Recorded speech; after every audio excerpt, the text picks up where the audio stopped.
Good morning, Key Stage 4. I hope you've had a great time back at Fisher Moor so far. Over the next few weeks, we're going to be conducting some sessions during your personal development time to help you prepare and revise for your Fisher Moor mock exams. During the following sessions, we'll cover various topics including time management, utilising revision platforms, subject-specific revision for maths, science and English, and we'll conclude by discussing the importance and purpose of mock exams. Importantly, the sorts of strategies we'll be discussing will be useful for all your revision, so it's important you take note of the methods discussed in this video, and it might be a good idea to have a pen to jot some of these ideas down. You might be wondering why we're starting to talk about revision so early in the year. Well, simply put, it's never too early to start to revise. In fact, if you're in year 11, the time to revise is right now. Is this GIF to the right hand side of me making you feel a bit ill? Because I'm looking at it right now and it's making me want to vomit. Why did I choose to put this on slide 1? What on earth was I thinking? Anyway, today our primary focus is on effective time management, and I'll aim to address 3 common questions students often have when it comes to revising and preparing for exams. Firstly, how to manage your time efficiently between now and the exams. Secondly, how long you should spend on revision. And finally, how to organise your time effectively on a day-to-day basis. As I've already said, all these strategies will be instrumental in your preparation for the mock exams that will be scheduled for the not too distant future, so pay attention. Before we delve into the specifics of managing your time effectively, let's first consider how much time you actually have at your disposal. Between the 1st of October and your Fisher Moor mock exams, which begin on the 15th of January, you have a total of 106 days, which amounts to 2,544 hours. Now that might sound like a lot, but it's important to acknowledge that you won't be studying every hour of those 2,544 hours, as some of them will be devoted to sleep, which is pretty important.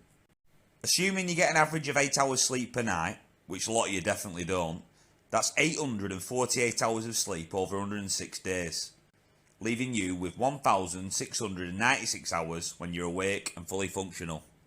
Nevertheless, not all these hours are entirely free, as a significant portion of them will be spent at school. Subtracting the time spent at school, which is approximately 360 hours there or thereabouts, leaves us with 1,336 hours of free time to effectively manage.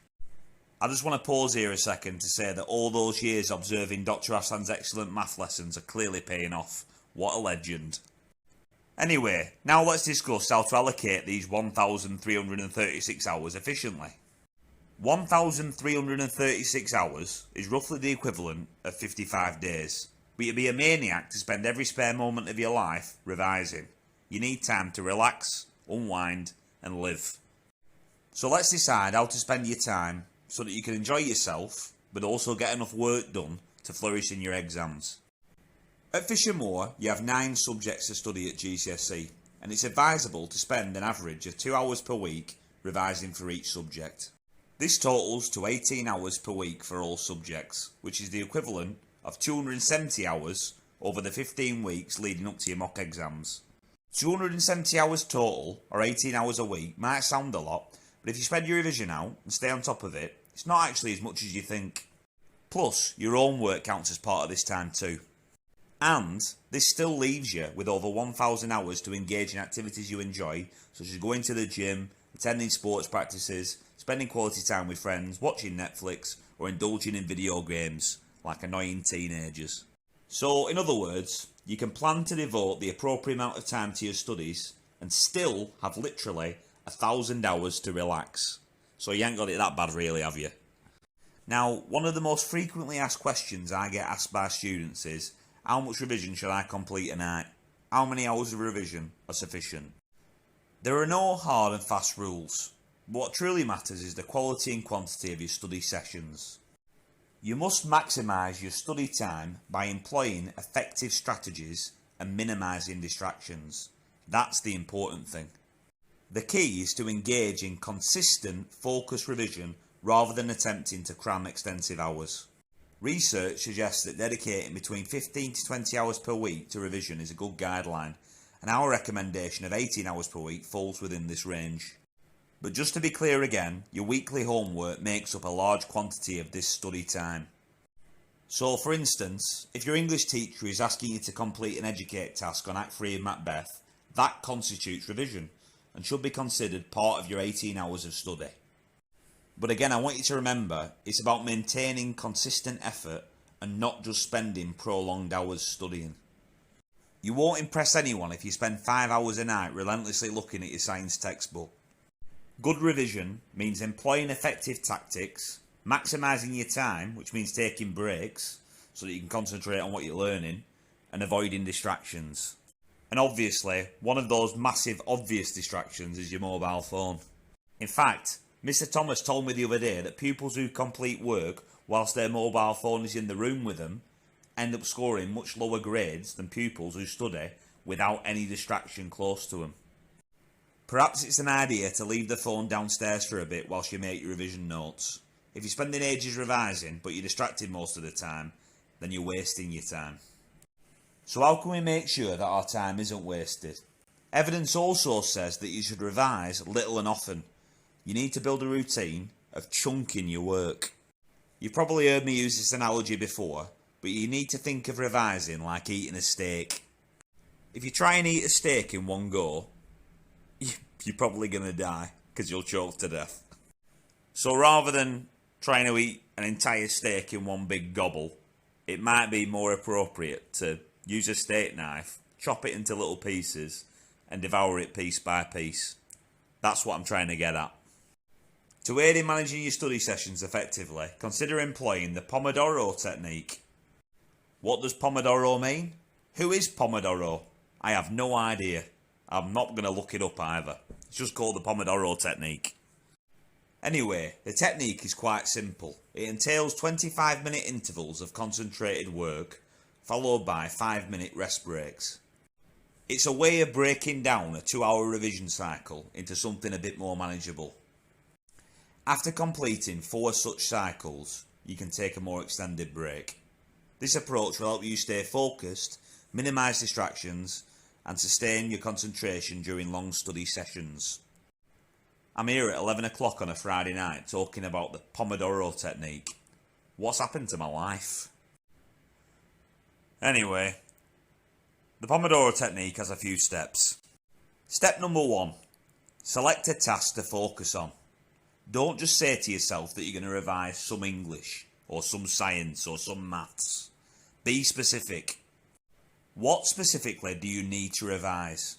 What specifically is your weakness? You need to identify that with laser accuracy and decide that you're going to spend 25 minutes working on that aspect of your learning. Step 2 is to set a timer. You're going to work continuously for 25 minutes without distraction. Get into war mode and focus for 25 minutes. That's your goal. Step 3 is quite nice actually. Once you've completed 25 minutes of focused study, take a productive break. Hydrate yourself, have a little walk, rest your eyes, have a bite to eat, switch off for a bit. Just 5 minutes though, because you'll be getting going again pretty swiftly. Step 4, as we alluded to earlier, is to try and repeat this 4 more times, which will be the equivalent of just over 2 hours of revision. You can actually commit to more than 2 hours if you're in a groove and you're really up for it. But if you do work for more than 2 hours, make sure you have longer breaks, somewhere between 15 minutes to 30 minutes, because you need to rest. And you don't want to put yourself in a position where you risk burning out. So that's the Pomodoro technique, relatively straightforward. You can look this up online as well if you want some more guides. Now, let's explore the art of planning your time wisely using a revision timetable. Ultimately, you can have all the revision strategies in the world, but if you don't organise your time, you're going to waste your time. Think of it like an exercise plan, something you have to stick to.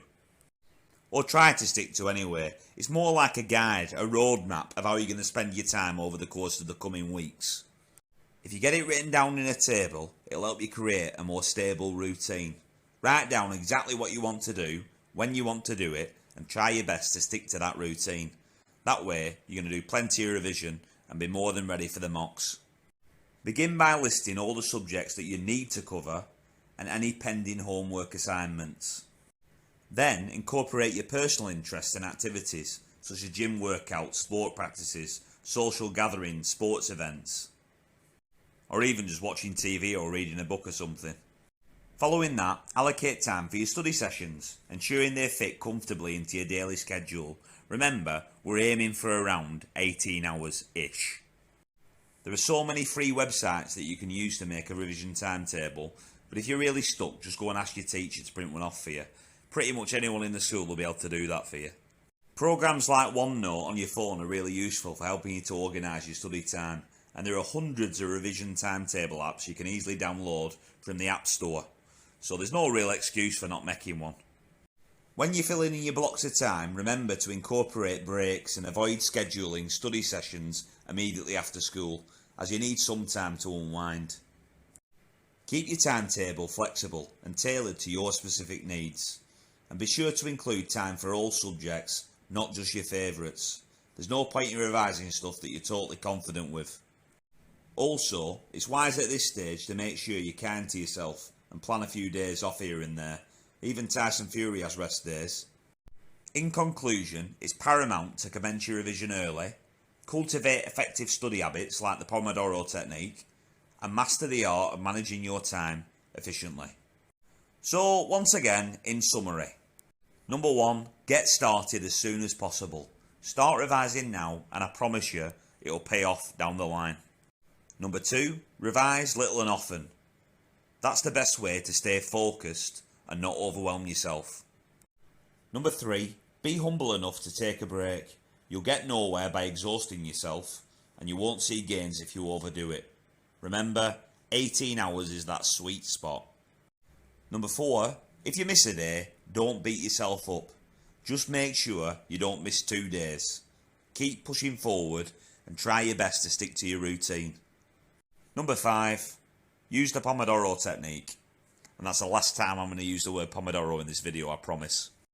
Number 6, reward yourself with breaks in between sessions. This will keep you motivated when things get tough. And you need to stay motivated, you need to stay positive, and you need to stay on top of your learning. So right now, completing a weekly revision timetable should be one of your primary goals. If you want a copy of a revision timetable, your PD tutor will be able to get one to you, I'm sure. Making a timetable will really assist you in establishing good habits and adequately preparing for your exams. Should you have any questions or require further guidance, please don't hesitate to reach out to me, Mr. Thomas, or any other teacher at the school. You hopefully know this by now, but we're actually here to help you, and we really want you to succeed and be happy. If you're struggling with getting your revision into gear, we'll support you. In the future, there'll be some more videos coming your way with regards to revision, but for now, there's only one thing left to say. Pomodoro! I lied to you. I said Pomodoro again. Bye.